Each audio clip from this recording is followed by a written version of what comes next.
Hey, Christian business owners. Following Jesus isn't a simple, easy choice. In fact, it's a serious commitment with high expectations. Jesus demands a lot from his followers, and it takes more than emotion to keep you going.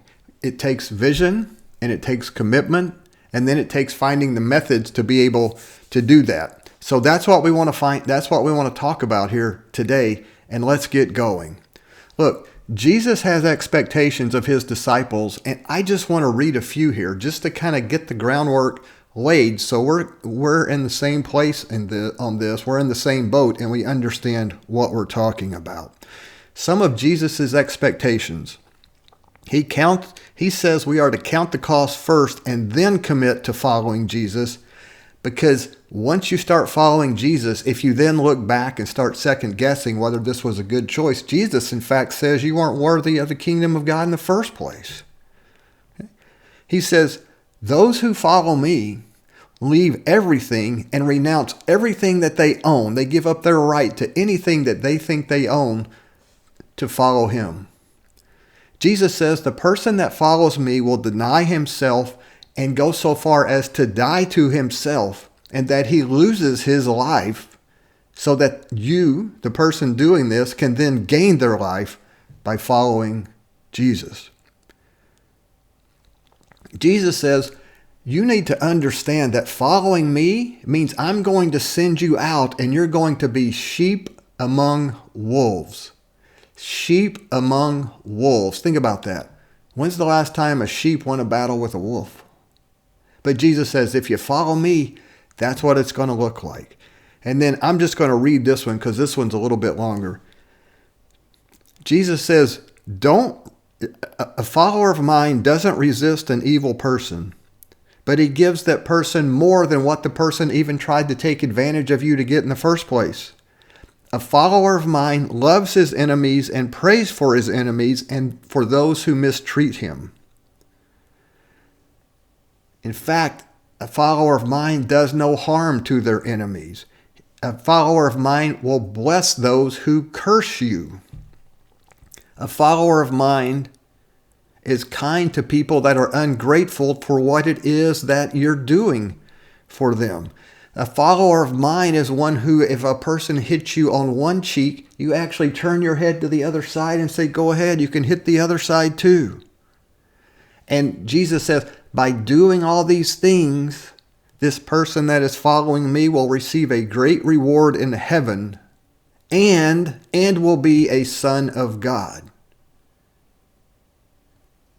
And finally, Jesus says, a follower of mine prays for those who persecute them and even prays for those who are going to physically kill their bodies. So that's the point that I'm making. Following Jesus, sometimes we're led to believe that following Jesus is just this nice little whooshy feeling in our lives. And Jesus says, no, this is a serious commitment with cost that you're going to need to consider before you do this. And that includes Christian business owners in your business. Because ultimately, you don't own your business. As a follower of Jesus, Jesus owns your business. Jesus is calling the shots in your business. Jesus is the one establishing the goals for your business. And Jesus should be the one establishing the metrics by which you are measuring success and growth of your business. And the interesting thing is that Jesus has high standards. I don't think we hear this much, Christian business owners. Jesus has high standards for his followers. And that means you as a Christian who owns a business. Jesus has high standards and high expectations for you, and he never lowers the standards. But what's encouraging to me as we read through these, and there's a lot more in there. You can read the Sermon on the Mount. You can read Galatians 5. You can read Ephesians chapter 4 through 6. You can read Colossians chapter 3, the first 17 verses, and on and on. Jesus has very high expectations, and Jesus, think about this, Jesus never says, hey, I know these expectations and the standards I'm setting for my followers are really high, and it's okay if you don't live up to them. I don't think Jesus ever says that. Jesus just says, hey, these are the standards, these are the expectations, I expect you to do it. And I got to tell you, back in my early days as a follower of Jesus, I would read that stuff, and man, it was so discouraging because I would think how far short I'm falling from these standards that Jesus has, and it's discouraging, and I'm never going to live up to this, and what a failure and what a loser I am now. But I got to tell you, now, as I read these standards that Jesus has for me as his follower, it excites me because I realize Jesus says, these are the standards. This is what I expect. And so if he's saying these are the standards and he expects me to live like that, then in my mind, I go, wow, it must be possible. My life can be like what's described in the Sermon on the Mount. My life can be like what's described in Colossians chapter 3, the first 17 verses. That can be my life. So that's so encouraging to me. And the only thing I have to figure out is how do I get from where I am to that point? Because it is definitely possible, or why would Jesus say this is how you're supposed to live? And I don't even think Jesus is saying you got to do all these things to measure up. I think Jesus is basically saying in this stuff, with the expectations and standards that he has, you can try to be my follower if you don't live like this, but it's just not going to work. If you're continuing to fight and not want to do these things, it's not going to work trying to be a follower of mine.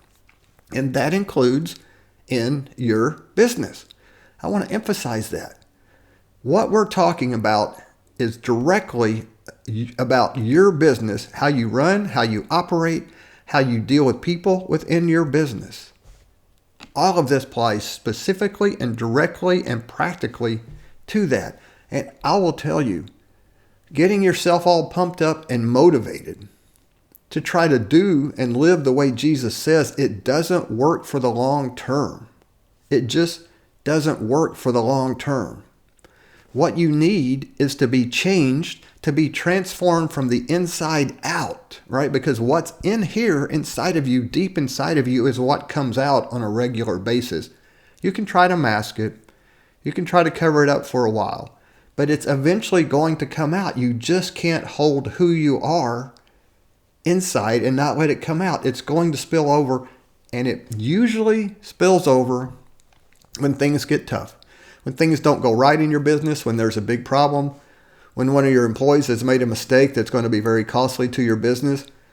That's when who you are inside comes out, and trying to get motivated to act the way Jesus says we're supposed to act for the long term doesn't work. And I'm guessing you already know that. So what's the solution? The solution is to have your character transformed. And I'm just going to walk very quickly through the transformation, the change process, the personal growth, personal development process. And I call it the VCM method. It starts with having a compelling vision. And then once you have the compelling vision, you have to make a commitment to live according to the vision that you have for your life. And then once you have a compelling vision and you make that commitment, which is a decision that you make, then it becomes very easy to start looking for the methods to be able to live out the commitment that you have made to be able to reach that vision. That's the change process, but it starts with a compelling vision. And I've got something for you that will help you in that area. I call it the Northstar Journey. And what it is, I put together, it'll be 5 days of you and I on the phone, one-on-one, talking together for about 30 to 60 minutes each day. And all the information is down in the show notes on this. But it's you and I talking for 5 days on the phone, 30 to 60 minutes. And we're going to walk through a framework that I put together to help you get that compelling, overarching, guiding North Star vision for your life for the next 12 months. All it costs is $10, and the $10 doesn't come to me. Down in the show notes, 3 organizations are listed. I support all of them. I want you to make a $10 donation to one of those. Just pick one of those organizations, make a $10 donation, take a screenshot of the completed donation, either text it to me on my phone number down there or send it to me in the email. I'll contact you and we'll get this started. That is the action step that I want you to take today. Go down, make the donation, get signed up for this Northstar Challenge. Let's get you an overarching, compelling vision for your life for the next 12 months, and you will begin to live more and more the way Jesus expects his disciples to live. Not because this is something super special with the Northstar Challenge, but it gives you a concrete, laser-focused, overarching, compelling vision for your life. Hey, if you like this video, if you thought it was maybe thought-provoking, presented some things that you hadn't thought about before, would you consider liking it? How about even sharing a link to it with others who you think it might help? And finally, even consider subscribing. Go ahead and push that subscribe button.